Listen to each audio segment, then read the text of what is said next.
En fait, du coup, comme je te disais, pendant longtemps, je me suis concentré sur. Je voulais me concentrer sur l'audience. Le fait de faire grossir l'audience, de créer un des plus gros podcasts data pour pouvoir le monétiser.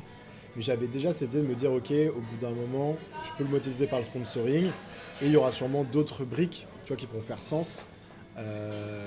Comme notamment le collectif de freelance, mais tu vois, j'aurais pu faire des trucs autour de la formation. Enfin, après, en fait, tu as plusieurs options possibles grâce à un petit média, entre guillemets. Hmm. Mais pendant longtemps, je me suis dit, faut que je me concentre sur le sponsoring parce que tu as une synergie un peu plus directe entre le fait de faire grossir l'audience et le Ouais. sponsoring. Donc j'avais l'impression de mieux utiliser mon temps, tu vois, pour continuer quand même à faire grossir le podcast.